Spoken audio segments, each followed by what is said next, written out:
calm before the storm, man. I can see it. I already had this picture, man, in my head before I even knew it. It's awesome.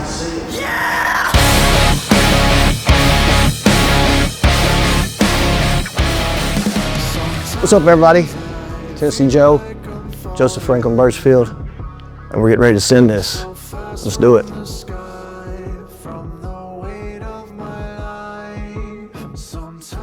This is the part, it's kind of weird for me, you know, because you're talking about yourself, and it's like, you know, a lot of people say, oh, you know, Joe Burchfield, his ego. People take ego the wrong way. Ego's a good thing. Egos are how we think of ourselves. So I'm going to talk a lot about myself, and this is going to be Joe's Hoorah.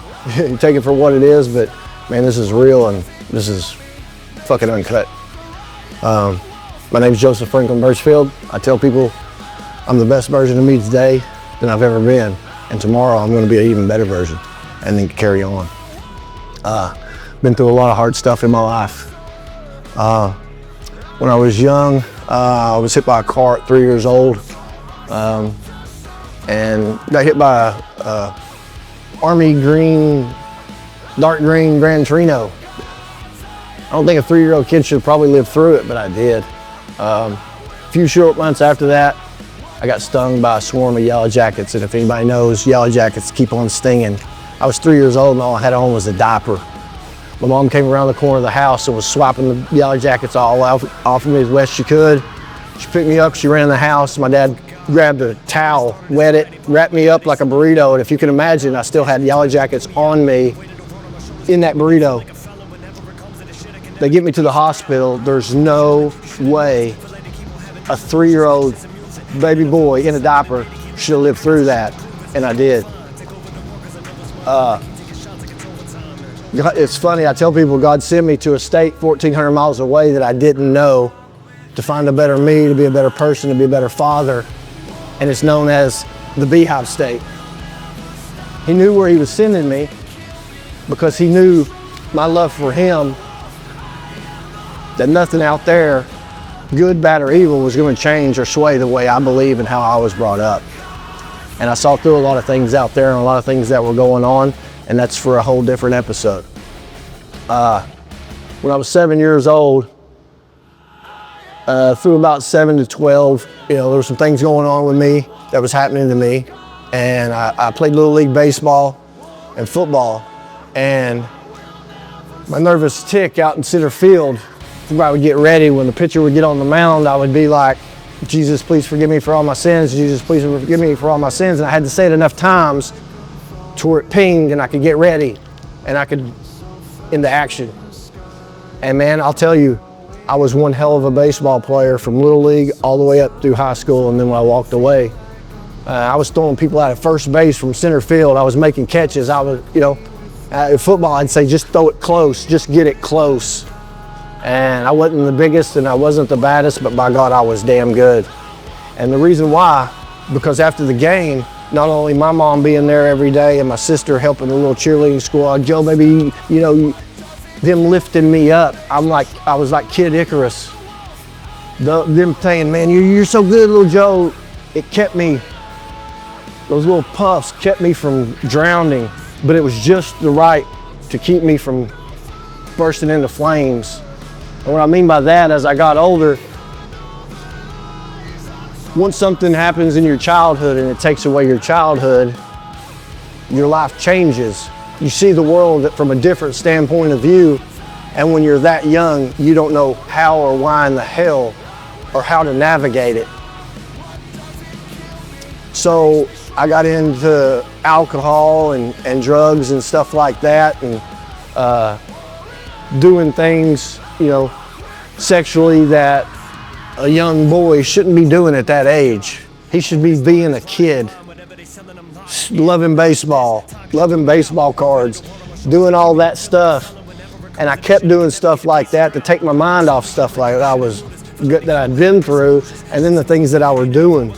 You know, I had some beautiful relationships along the way, and one of them was a girl in high school, and I didn't get a chance to message these people, but they were the good relationships in my life.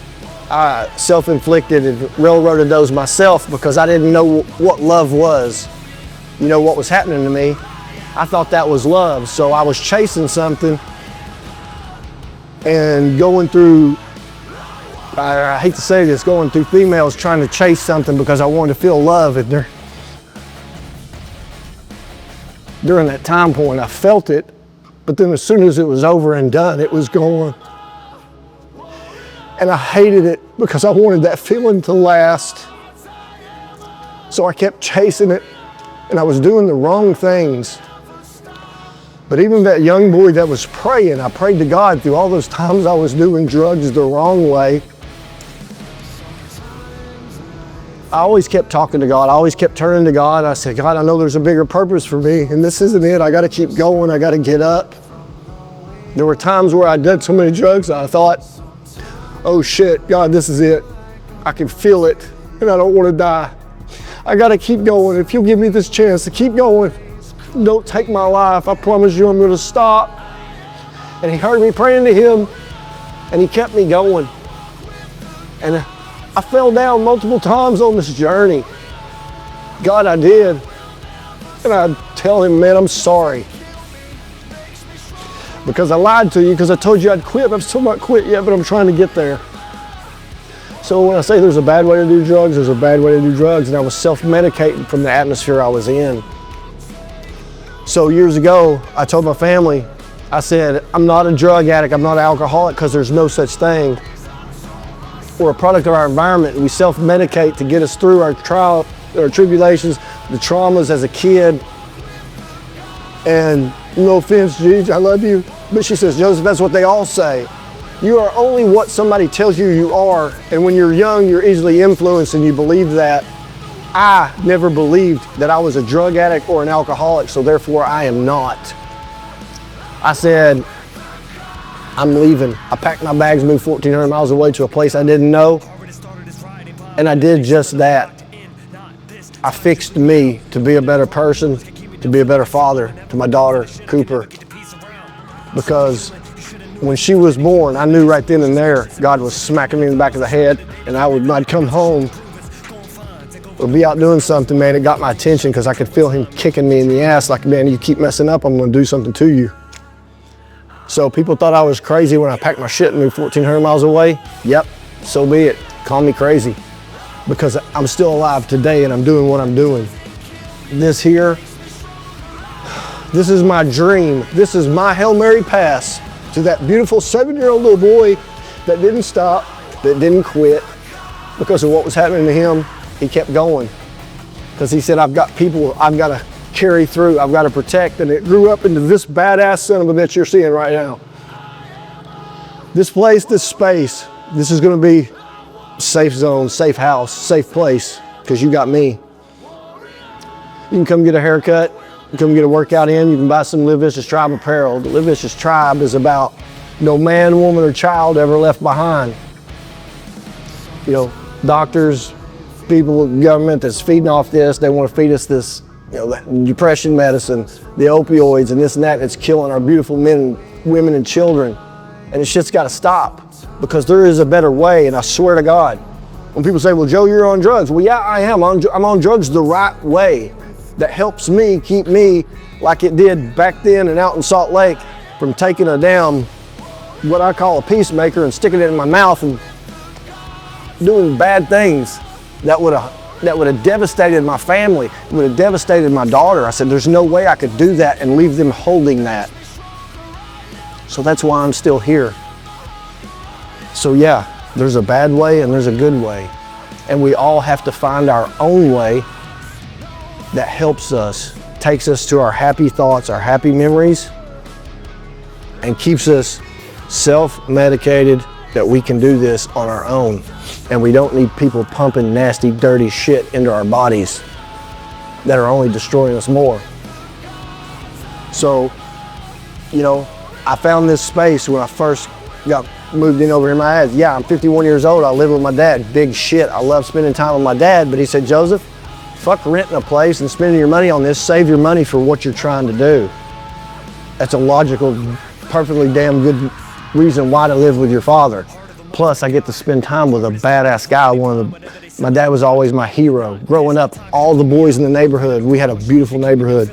It was me, Dustin, Casey, Allen, Stephen Dyer, Michael, Todd Fuller. I mean, dude, everybody was at my house because my dad was like a freaking badass. He was a cop, he was jacked, you know? He said, boys, help me put this snapper lawnmower up into the back of the truck. Well, he put the front tires up on there, and then me and Dustin were there. He goes, all right, 1, 2, 3, and me and Dustin didn't move, and my dad picked the whole damn snapper mower up by himself and pushed it in the back of the truck. And we were looking at each other. Me and Dustin just talked about this the other day, like, holy shit. My dad was like Superman to so many people, you know. My dad was known as a fighter at KPD, but he didn't hurt people just to hurt people. Man, he was a protector. And it's like, that's been me my whole life. I've been kind of somewhat of a shaman my whole life because I want to help people, whether it's get fit or, you know, just protect. I got protector of good, deliverer from evil. I've had tattooed on my back for 15 years. You know, all my tattoos tell a story about, you know, and I tell everybody the book, send me, this boy right here, that little boy right there, look at him. I always laugh. I'm like, look at him, man, with that blanket over his head. He was like a prophet, and he didn't even know it. He said, Joseph, I picked you. That beautiful 7-year-old little boy right there that was praying to God. I love this kid.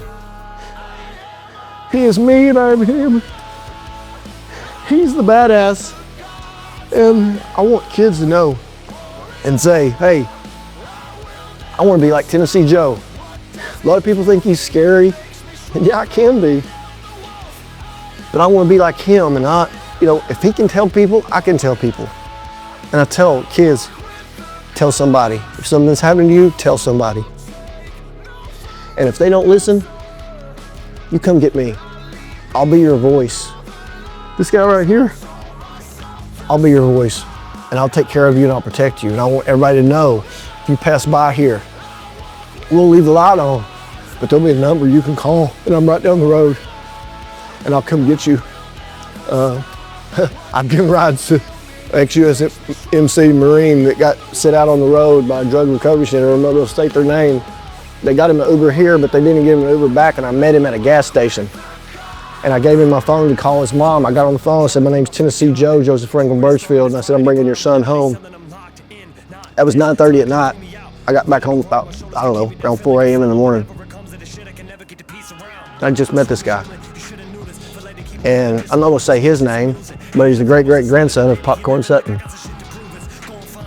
Hey Rob, I love you, buddy. And I did say your name. Because when I called you soldier, you said, no, I'm not a soldier anymore. We're always a soldier. We're God's soldiers. And I love you, man. It's just things like that. My buddy Cy, who I met walking the earth like Kane, Kung Fu, and that's one of my favorite shows when I was a kid. I was raised on Kane from Kung Fu and Charles Bronson, and you know, I like the revenge movies, the protector movies, Man on Fire. Go back and look at my Instagram, TennesseeJo 1210, that got hacked and shut down. I've been pinging this where I'm at. I've been manifesting this my whole life because I am a protector of good and a deliverer from evil, and I got to keep going. You know, he said, I picked you, Joseph, you're my warrior. You know, I'm Eastern Band Cherokee, I'm English and Irish, and I'm the baddest ass version of me I've ever been. And tomorrow, I'm gonna be better. I love how I love who I love. Can't nobody change that, can't nobody take it from me. And I love everyone. You know, if somebody over here, there, anywhere looked at me and said, well, I want you to die, I hate you and this and that, I'd say, I'm sorry you feel that way, I love you. Because that's God's love. People ask me, somebody asked me the other day, well, what is God? I said, God is love. That's God. Whether you grew up in thinking that it was looked like a body, a person, Jesus looked like a body, a person to me, or it's a spirit in the sky, whatever you believe it because it's real. And it changed my life, and I know how it can change your life, and I know other ways that can change your life. And if you want to know how, call me. And I tell everybody, I make no bones about it. I'm 100% transparent. And my number is 801-750-9311. It'll be all over these 3 doors. Hard Knox Barbershop, TennesseeJo's Gym, and the Live Vicious Tribe Apparel Company. Because no man, woman, or child ever left behind. One God, one religion, one world. We are one tribe. We are all native. No matter how you want to think about it, look at it, we are all brothers and sisters. Red, yellow, black, white, green, lavender, lilac, orange, fuchsia, you name it, whatever color, we are all brothers and sisters. And we gotta, when I say send me, I'm only as good as the people I surround myself with. Like this guy doing this video for me, I remember the day I met him, I remember where I was at Sassy Ann's and who I was with, and I've never forgot it. And he's here, I don't know how many years later, and he's doing this video for me. Then I'm telling you, God has put beautiful people in my life, and I don't take a single day for granted. If I ever am sad and I go to bed and I wake up and he says, God says, Joseph, you'll suffer no more. And boom, look what I'm doing here today. He says, Joseph, you'll suffer no more. Boom, and I open my eyes and I take that big breath of fresh air and I'm like, damn, I've got nothing to complain about. I tell people there were people that were on their deathbed that were given a 0 chance. You have X amount to live. I live for them because they didn't get the chance that I've been given. So no matter how mad, how bad, how sad I am, boom, I got to keep going. Because God gave me another day to open my eyes and take a deep breath.